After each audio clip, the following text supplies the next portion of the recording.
윤석열 대통령이 신임 대법원장 후보 지명과 함께 장관급 2명, 차관급 4명의 인사를 단행했습니다.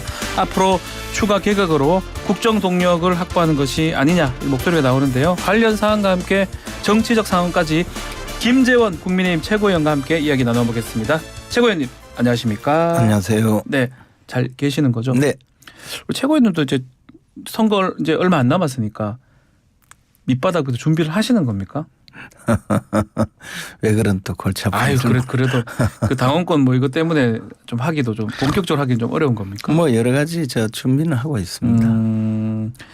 지금 당무 감사도 뭐 지금 하고 있다고 하고 저는 뭐 당협위원장이 아니니까 예. 감사받을 일이 없고 예. 예, 최고위원이시니까요. 네. 알겠습니다. 뭐 난감한 질문 드리려고 한 게 일반적인 질문을 좀 드리려고 했던 겁니다. 거기서 좀 차근 좀 해보고요. 네. 일단은 신임 대법원장 후보자가 네. 이균영 서울고등법원 부장판사를 지명을 했습니다. 재판만 한 정통 법관이다 이렇게 평이 나오더라고요. 어떻게 보십니까? 뭐 이제 제가 보기에는 네. 윤석열 정부로 바뀐 지가 한 1년 반가량 그렇죠. 됐잖아요. 네. 근데 사법부는 이제 정권 교체가 되고 있고 방송계도 이제 정권 교체가 되고 있고 그렇죠. 뭐 그런 과정이라고 봐요. 그러니까 그러나 이제 입법부는 아직도 정권 교체가 되지 않았죠. 이런 과정이 좋은 면도 있어요. 정권 교체가 되면 하루 아침에 모든 세상이 바뀌는 면도 있지만 한편으로는 대통령의 통치권 행사가 굉장히 제한이 되어서 막 그것이 오히려 그 정권을 잃은 측에서 진지전을 벌이면서 모든 것의 국정의 모든 부분에서 이제 발목을 잡는 그런 상황으로 가고 그것이 국가의 어떤 국가 운영 과정에 엄청난 비능률로 예. 작용하는 경우도 있고 더 나아가서 신임 대통령을 어떻게든 끌어내리고 낙마시키려는 그런 정치적 의도를 가질 수가 있는데 예. 뭐 신임 이제 대법원장이 임명이 되면서 사법부도 이제 정상화되지 않을까 저는 뭐 그렇게 생각합니다. 그럼에도 이제 뭐 굳이 분류하자면 정통 보수다 이렇게 얘기를 하는데 대법원이 이제 보수 성향으로 좀 바뀐다. 뭐 구성원을 보니까 8대 5 이 정도 된다. 보수 쪽이. 앞으로 이제 점점 바뀌겠죠. 그런데 지금 현재 가장 그 민주주의 선봉을 달리는 미국의 경우에도 예. 대법관은 거의 종신제로 운영하면서 대통령이 지명할 수 있는 대법관의 이 성향이 보수 진영이냐 네. 또는 뭐 진보 진영이냐에 따라서 대법원의 성향이 좀 바뀌는 경향이 있고 한데 네. 뭐 그동안에 김명수 대법원장 체제가 보여준 그 파행적인 대법원 운영은 사실 큰 문제거리였거든요. 네. 그리고 사실 저도 대법원 판결을 받아봤어요. 아, 예. 예, 제가 이제 이른바 국정농단 사건으로. 근데 1심 판사부터 이제 그 처음에 그 맡은 판사가 이른바 우리법 연구회 판사예요. 네. 그럼 어떻게 되냐면요. 저도 이제 서울대 법대 출신이고 검찰 출신이고 네. 변호사도 한 법조인 출신이지만 우리법 연구회의 아주 그 핵심적인 변호사들을 찾아다니면서 변호인 선임을 해야 되는 그런 상황이고 실제로 그렇게도 하셨습니까? 실제로 그리고 그것이 물론 고법까지도 예. 그렇게 대법원도 그래서 근데 저뿐만이 아니고 그때 당시에 그 박근혜 정권의 구성원들이 다 보수 진영 사람들이잖아요. 네. 근데 그분들도 전부 찾아다닌 쪽은 이른바 뭐 몇몇 군데가 있어요. 그런 상황이었는데 이제 이것이 정상화되는 과정이죠. 사법부가 어떻게 한쪽 그 진영을 대변하고 그분들의 심지어 변호사들까지 그쪽 출신들을 찾아다니면서 변론을 부탁해야 되는 그런 사회가 정상적인 사회인가요? 저는 뭐 그래서 이제 정상화되고 있다 그렇게 생각합니다. 자, 산업부 장관 후보자가 박문규 국무조정실장입니다. 네. 이 박문규 실장이 이렇게 지명된 배경은 뭘까요? 근데 박문규 실장은 그 전에 뭐 지금 국무조정실장이고 국무조정실은 사실 국정 전반에 대해서 그렇죠. 총괄 지휘 감독을 하죠. 근데 그 전에 기재부 차관을 지낼 때는 예산을 총괄하고 저하고 일도 많이 했어요. 그리고 또 보건복지부 차관도 지내고 해서 사실 정부의 경제 정책 전체에 대해서 상당히 해박하고 전문적인 분이니까 이분이 지금 산업부 특히 이제 원전 생태계를 네. 복원시키는데 아직까지 산업부가 제 역할을 하지 못하고 있다는 대통령의 그런 강한 정책 추진 의지를 잘 뒷받침하리라고 생각합니다. 자, 잼버리 사태가 좀 있지 않았겠습니까? 네. 아직 여야 공방이 있는데 여가부 교체 가능성 있을까요? 김현숙 장관. 아무래도 교체 대상이 되지 않을까 싶은데 이제 이게 내년 총선에서 여당이 다수당이 된다면 여성부를 폐지하고 뭐 여러 가지 기능을 조정한다는 그런 이미 공약을 발표한 상황이잖아요. 네. 그래서 뭐 그것을 조금 지금 뭐 선거 때까지 어차피 또 감사를 받아야 되고 하니까 네. 어떻게 판단할지는 잘 모르겠어요. 사실 개인적으로 김현숙 장관은 뭐 굉장히 열심히 일하는 분인데 이번 잼버리 사태 때는 조금 여러 가지 관리에 네. 좀 소홀함이 있었지 않나 생각합니다. 자, 추가 개각 뭐 총선 전까지 지지율을 올려야 되지 않겠습니까? 윤석열 대통령 입장에서는 추가 개각이 또 있을까요? 개각이 있을 수밖에 없는 것이 이제 정치권으로 돌아와야 될 네. 그런 분들을 아무래도 내보내주지 않겠습니까? 당장에 박진 장관이라든지 원희룡 장관이라든지. 예. 박진 장관은 또 조금 다른 이야기가 있을 수도 있지만 원희룡 장관이라든지 또는 대통령실에 있는 몇몇 분들의 수석 비서관들 뭐 이런 분들까지 포함한다면 이것은 단순히 그 대통령의 지지율을 올리기 위해서 개각하는 그런 수준의 개각이라기보다는 뭐 최소한의 개각 필요성은 있겠죠. 그러나 윤석열 대통령은 개각을 통해서 뭐 대통령의 지지율을 올리는 것은 그렇게 바람직하지 않다고 생각하는 것 아닌가. 저는 그렇게 보여요. 과거에는 사실 면모를 일신하고 개각을 하는 것 이것이 국민들에게 굉장히 큰 그런 모습으로 보였거든요. 지지율 반등이 되고 했잖아요. 예전에 같은 경우는요. 조금씩은. 그런 면도 있었고 국민들이 원하는 사람 또는 결국 국민들이 원하지 않는 사람을 퇴진시키는 것이 대통령의 통치권 행사의 큰 시그널이었거든요. 그런데 윤석열 대통령 그런 면에서는 조금 다르게 생각하는 것 같아요. 다르게 한다면 뭐 크게 신경 안 쓴다 이 말이라고 해석할 수 있는 건가요? 뭐 그런 것을 통해서 대통령 지지율을 올리는 것이 좋은 면은 아니다라고 그렇게 이해하고 있는 판단하는 것은 아닌가. 그러나 이제 정치라는 것은 국민이 원하면 뭐든지 해야 되는 그런 측면이 또 있죠. 제가 기억하기로는 과거에 이제 김옥길 교육부 장관이라는 분이 있었는데 이분이 김동길 그 교수님의 동생이셨죠. 근데 그때 뭐 문교부 장관인가 교육부 장관을 지냈는데 김영삼 대통령 시절이었거든요. 와이스 때요. 예. 근데 육군대학이 지금 수색 바로 이 부근 상암동 이 부근에 있었어요. 수색에 국방대 육군대학이 있습니다. 있었습니다 옛날에. 이 부근에 지금 이 방송국 부근에 있었는데 여기서 이제 강연을 하고 오전에 강연을 하고 그때 이제 조금 군인들이 느끼기에는 월남전이 좀 용병전이다 뭐 이런 정도의 느낌이 들 정도의 그런 약간의 이야기를 했는데 그것이 언론에 보도가 되었거든요. 오전에 방송을 하고 그리고 같이 군인들과 점심을 먹고 교육부 청사가 이제 광화문에 있는데 광화문에 도착하기 전에 이미 해임 발표. YS 대통령이 해임한 겁니까? 네. 그래서 이제 그렇게 그만큼 어떻게 보면 과거의 정치와 요즘 정치가 좀 달라진 면도 있지만 또 윤석열 대통령의 특징이 좀 다른 면도 있겠죠.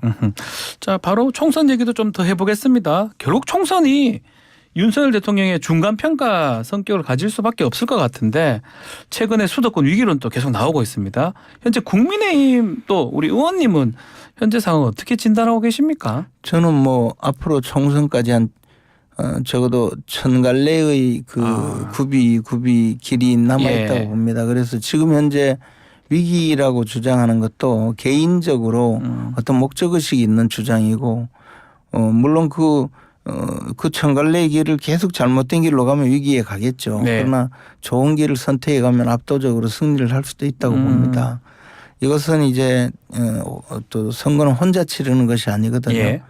상대방이 있고 선택권자는 국민이고 그런 과정이 있는데 지금 위기론을 주장하는 분들은 대체로 탈당의 명분을 만들기 위해서 주장하는 분들도 있고 또는 뭐 현 지도부를 좀 무력화시키거나 현 지도부에 대해서 좀 반대되는 입장을 가진 분들도 있을 수 있고 또는 위기 상황임을 실제로 좀 감지하고 그것을 좀 더 민감하게 파악하고 말씀하시는 현실적인 분들도 있으리라고 봐요. 그러나 우리 수도권에서는 과거에도 우리가 과반수 의석을 차지한 것은 아마 제 기억으로는 2008년 이후로는 없었거든요. MB 정부 때 그때 수도권 압승했었죠.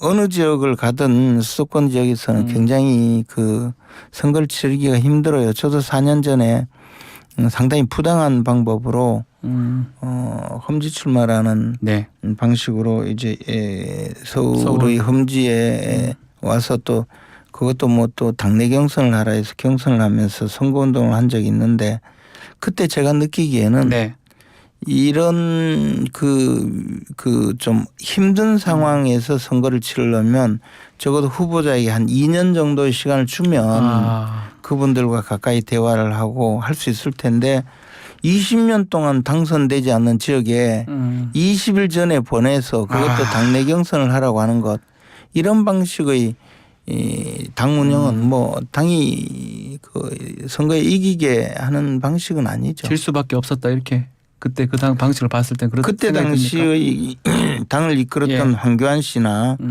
또는 김형호 씨 그리고 공관위원장이었죠. 공관위에서 실제 집행을 했던 김세연 전 의원 이런 분들은 보수를 망치려고 작정한 분들이라고 보죠. 자, 그리고 현재 보면 이동관 후보자부터 해서 친이계들은 많이 보입니다. 뭐 복귀를 속속 하는 모습인데 제 눈에는 친박계는 거의 안 보이거든요. 이게 맞습니까? 뭐 대부분 교도소 같고 교도소 갔다 나와도 아직 제대로 추스르지 못했고 또 뭐 작게는 없다는 유영아 변호사의 강력한 또 그 대국민 발표가 계속 있기 때문에 뭐 이른바 친박계라는 정치 조직은 사실상 없다고 보면 되죠. 없다고 봐야 됩니까? 지금 현재는 그렇죠. 그럼 선거를 이제 앞으로 하면 친박계가 좀 만들어질 가능성도 없습니까 앞으로? 그러나 이제 사실 이제 박근혜 전 대통령의 생각이나 또는 앞으로의 그 정치적인 방향성에 대해서는 뭐 유영아 변호사를 통해서 연락을 해서 들어야 하고 또 유영아 변호사의 말로서 우리가 확인을 해야 되는데 분명히 박근혜 전 대통령께서 어떤 메시지 내지 어떤 이야기를 할 것이다라고 공언을 하면서도 친박은 없다고 하니까 아직까지 가늠할 수가 없죠. 아직은 모른다.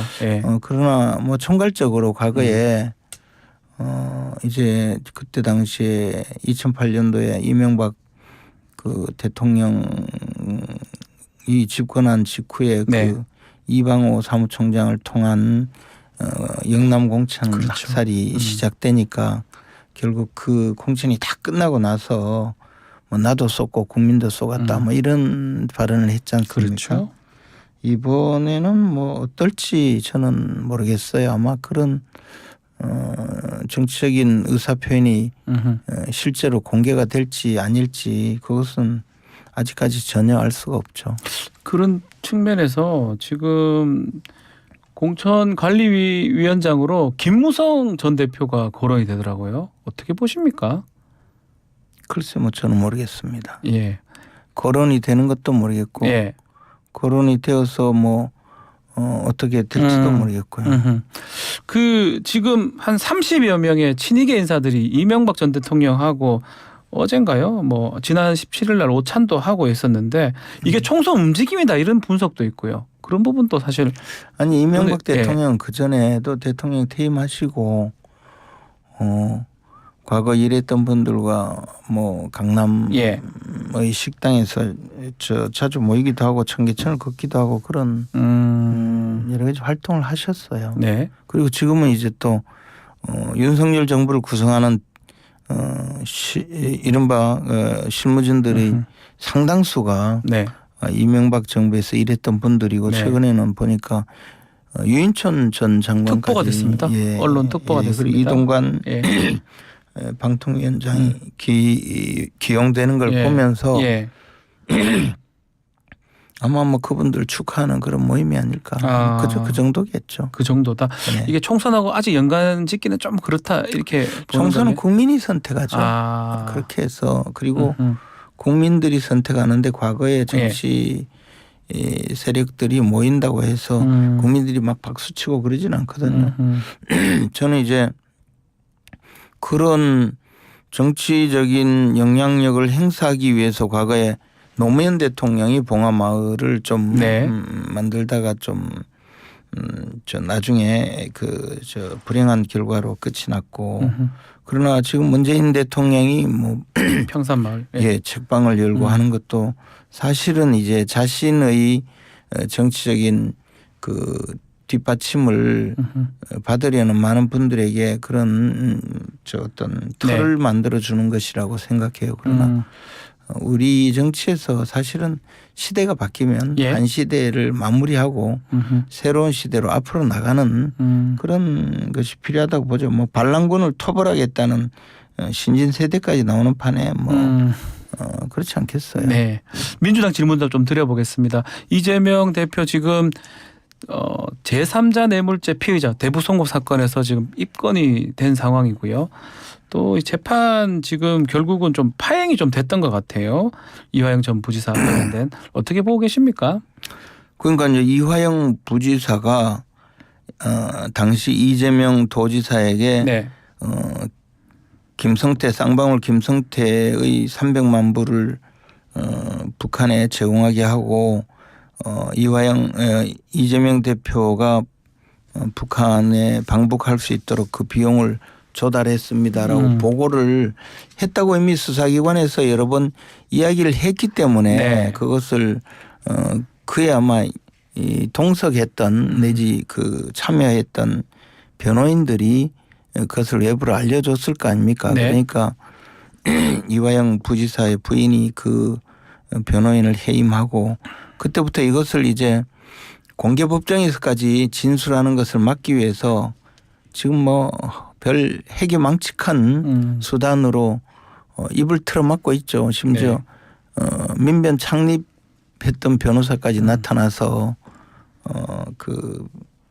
정작 피고인이 원치도 않는 변론을 하는 이런 상황인데 잘 아시다시피 이것은 변호인이 없으면 재판을 진행할 수 없는 이른바 필요적 변론 사건인데 예. 과거에는 이런 경우에 이제 재정해 있는 변호사에게 잠시 기다리라 하고 국선 변호인 지명도 하고 이렇게 했는데 이런 사건에 그렇게 할 수는 없을 거고 아마 이화영 부지사 입장에서는 참으로 황당할 것 같아요. 자신이 진실을 밝히려고 하는데 부인까지 나서서 입을 틀어막고 있으니 이 상황에서 이제 검찰은 뭐 굳이 그럴 필요 없이 진실성 있는 또 임의성 있는 그런 진술과 증거 보강 증거까지 확보해서 이재명 대표가 지사 시절에 300만 달러를 북한에 전달하고 자신의 방북을 용이하게 하도록 하기 위해서 그렇게 한 내용을 이제 제3자 뇌물 취득죄로 네. 뇌물 취득한 것은 북한이고 뇌물 준 사람은 쌍방울이고 그로 인해서 이익을 얻은 직무적으로 이익을 얻은 분은 이재명 지사가 되는데 저는 확고부동한 증거가 확보되었다고 보고요.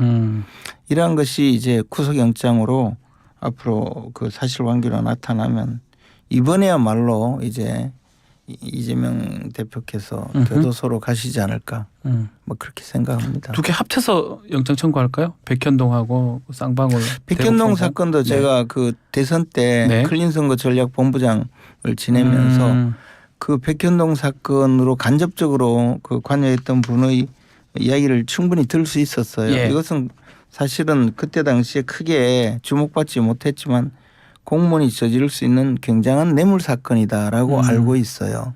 그래서 제가 알고 있는 것이 사실이라면 뭐 뇌물죄 성립에 크게 영향이 없을 정도의 진술이 확보되어 있다고 저는 확신하고 있습니다. 그래서 뭐 두 가지 사건을 합치면 이제 민주당이 이제 이재명의 잔재를 털어내고 이재명을 위해서 부역했던 부역자들 당에서 쫓아내고 이재명과 관련된 흔적을 지우고 민주당이 좀 더 새롭게 변모하고 총선에서 강해지는 그러한 민주당이 될 수 있겠다라고 생각하고 있습니다. 알겠습니다. 자, 오늘 말씀 여기까지 듣겠습니다. 감사합니다. 고맙습니다. 김재원 국민의힘 최고위원과 함께했습니다.